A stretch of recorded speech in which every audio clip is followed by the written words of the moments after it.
بسم اللہ الرحمن الرحیم۔ طوفان نوح گزر جانے کے بعد جب کشتی جودی پہاڑ پر رکی تو اس میں 80 افراد اترے۔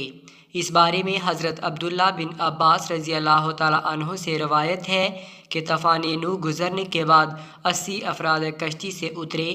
وہی لوگ طوفان گزرنے کے بعد اس دنیا کے بچ جانے والے باشندے تھے، لیکن ان 80 افراد میں سے اللہ پاک نے اولاد صرف 3 کو عطا فرمائی۔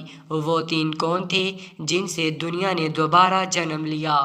حضرت امام ابن عکاثر رحمۃ اللہ علیہ اپنی کتاب تاریخ دمشق میں لکھتے ہیں کہ حضرت آدم علیہ السلام کے دنیا میں تشریف لانے سے لے کر اب تک 9288 سال گزر چکے ہیں، اور حضرت نوح علیہ السلام اور حضرت موسیٰ علیہ السلام درمیانی وقفہ 1907 سال ہے۔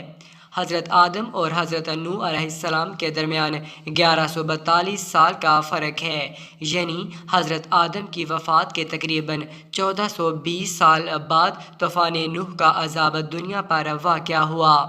جب یہ 80 لوگ کشتی سے اترے تو یہ شروع میں بابل کے ارد گرد آباد ہوئے، اور وہاں انہوں نے ایک بازار بھی قائم کیا جس کو سوق شمنین یعنی 80 افراد کا بازار کہا جانے لگا۔ شروع میں یہ مختلف زبانیں بولتے تھے، پھر اللہ پاک نے ان پر کرم کیا اور ان کو ایک نئی زبان عربی سے متعارف کروا دیا۔ طوفان سے پہلے حضرت نوح علیہ السلام کی اولاد موجود تھی، جبکہ ان کے بیٹے سام کی عمر 98 برس تھی۔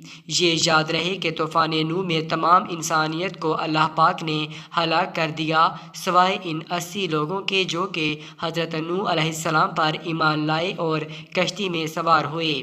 آج یہ ساری دنیا نسل نوح علیہ السلام ہی مانی جاتی ہے۔ حضرت ابن عباس رضی اللہ تعالیٰ عنہ سے روایت ہے کہ حضرت نوح علیہ السلام کے 4 بیٹے پیدا ہوئے تھے: سام، حام، یاسف اور کنعان۔ حضرت سام کی اولاد سفید اور گندمی رنگ کی پیدا ہوئی۔ حضرت حام کی اولاد کالی پیدا ہوئی۔ تیسرے بیٹے حضرت یاسف کی اولاد سرخی مائل پیدا ہوئی، اور چوتھا بیٹا کنعان تھا جو اپنی ماں کی طرح نوح پر ایمان نہ لایا اور طوفان میں ہی غرق ہوا تھا۔ حضرت ابو قتادہ سے روایت ہے، تمام انسان حضرت نوح علیہ السلام کی ہی اولاد ہیں۔ جب یہ 80 افراد کشتی سے اترے تو اللہ پاک نے حضرت نوح اور ان کے تینوں بیٹے یعنی حام، سام اور یاسف کے علاوہ باقی لوگوں کو ایک خاص بیماری میں مبتلا کیا کہ وہ اولاد پیدا نہ کر سکیں۔ شروع میں یہ تمام افراد بابل میں رہنے لگے، لیکن جیسے جیسے سام، حام اور یاسف کی اولاد بڑھنے لگی تو انہوں نے دوسرے علاقوں میں ہجرت کرنا شروع کر دی۔ حضرت نوح علیہ السلام کے تینوں بیٹوں کا ذکر جو ہم پہلے بھی کر چکے ہیں، آپ کو بتاتے چلیں کہ سام کو ایشیا، حام کو افریقہ اور یاسف کو یورپ کا جد امجد کہا جاتا ہے۔ اس بات کو تاریخ کی تقریباً تمام کتب میں بیان کیا گیا ہے، یہاں تک کہ مغربی تاریخ دان بھی اس کو مانتے ہیں کہ اس وقت جو ہم دنیا میں موجود اقوام ہیں، سب کی سب حضرت نوح کے ان تینوں بیٹوں کی اولاد سے ہیں۔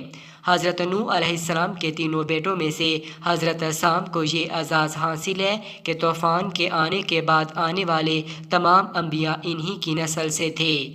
آئیے دوستو، سب سے پہلے حضرت نوح علیہ السلام کے بیٹے حضرت سام کی اولاد کا ذکر کرتے ہیں۔ حضرت سام کے بیٹوں کی تعداد تاریخ کی کتابوں میں متفقہ علیہ 11 بیان کی گئی ہے، جن کے نام ایلام، کہتان، اسور، عاد، کتبہ، ارفکسد، نود، کے، یود، ارشد اور ارم بیان ہوتے ہیں۔ ان میں سے ارم کے 4 بیٹے تھے جن کے نام اوس، جتر، ہول اور حس تھے۔ جتر کے بیٹے کا نام سمود تھا، یہی حضرت صالح علیہ السلام تھے اور آپ قوم عاد کے پیغمبر تھے۔ اوس کے 2 بیٹے تھے، ان میں سے ایک کا نام عاد اور دوسرے کا نام ابیل تھا۔ عاد سے ہی قوم عاد وجود میں آئی۔ ابیل کے بیٹے یسرب نے ایک بستی آباد کی تھی جو اس کے نام کی مناسبت سے یسرب مشہور ہوئی، لیکن جب نبی مکرم حضرت محمد صلی اللہ علیہ وآلہ وسلم نے مکہ سے یسرب کی ہجرت کی تو اس کا نام مدینہ منورہ رکھ دیا گیا۔ سام کے بیٹوں میں سے ارم کے علاوہ صرف ارفکسد کی اولاد کا تذکرہ تواریخ میں موجود ہے۔ ارفکسد کے 2 بیٹے شالخ اور کیمورس تھے۔ کیمورس فارس کا جد امجد بنا۔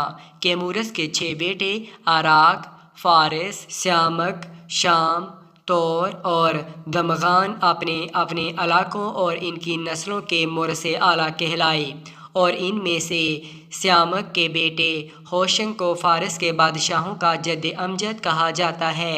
اسی طرح ارفکسد کا جو دوسرا بیٹا تھا شالخ، اس کا صرف ایک بیٹا تھا جس کا نام آبر تھا۔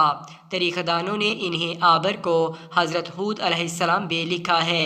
جتر کے بیٹے سمود جو حضرت صالح علیہ السلام تھے، ان کے 2 بیٹے تھے، ایک کا نام فلج تھا اور دوسرے کا نام یکتان تھا۔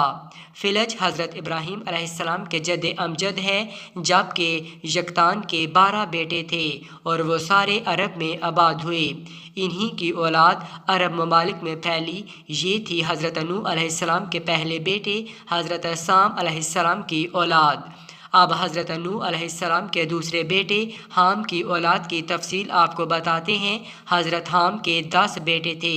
ان کا نام اکوش، حبش، نام، بویا، فوت، افرنچ، سندھ، کونان، ہرمز، مصر اور ہند تھے۔ ان میں سندھ کی اولاد نے سندھ، کونان کی اولاد نے کونان یعنی شام، مصر کی اولاد نے مصر، حبش کی اولاد نے حبشہ اور ہند کی اولاد نے ہند کو آباد کیا۔ اسی طرح سے مصر کو مصریوں کا جد امجد کہا جاتا ہے۔ اس کے بیٹوں کے نام بدومی، اناسی، لیامی، نفوسی، فتروسی، کسلوجویا ورکفتوری بیان کیے گئے ہیں۔ حام کا ایک بیٹا ہند جس کو ہندوستان کا جد امجد کہا جاتا ہے، اس کے 4 بیٹے تھے جن کے نام پورب، دکن، نہروال اور بنگ تھے۔ بنگ بنگالیوں کا اور پورب مشرقی ہندوستان کی دوسری قوموں کا جد امجد تھا، لیکن دکن اور اس کے 3 بیٹے دکن کی مختلف قوموں کے مورث اعلیٰ کہلائے۔ اب بات کرتے ہیں حضرت نوح علیہ السلام کے تیسرے بیٹے یاسف کی۔ حضرت یاسف کے 10 بیٹے تھے جن کے نام بالترتیب اردیس، ترک، ہمبر، چین، مادی، مجوج، یدان، توبل، مسک اور تیراس ہیں۔ چینی عوام حضرت یاسف کے بیٹے چین کی اولاد ہیں۔ ترک کی اولاد نے ترکستان کی ریاستیں آباد کیں۔ مسلک اور توبل نے روس کو آباد کیا۔ ابھی بھی روس میں یہ 2 شہر آباد ہیں۔ اللہ اکبر! دیکھیے میرے اللہ کی شان، کیسے حضرت آدم علیہ السلام سے انسانوں کی ابتدا کی اور پھر طوفان نوح میں ایک دفعہ انسانوں کو ختم کیا، اور کس طرح پھر دوبارہ طوفان نوح کے بعد کروڑوں انسانوں کو پیدا کر دیا۔ بے شک زمین و آسمان بلکہ اس پوری کائنات کا خالق اللہ تعالیٰ ہے۔ ہمارے لیے کتنے شرم کی بات ہے کہ ایک ہی جد امجد ہونے کے باوجود ہم ایک دوسرے کی جان کے دشمن بنے ہوئے ہیں۔ اللہ پاک ہم سب کو ہدایت اور بھائی چارہ عطا فرمائے، آمین۔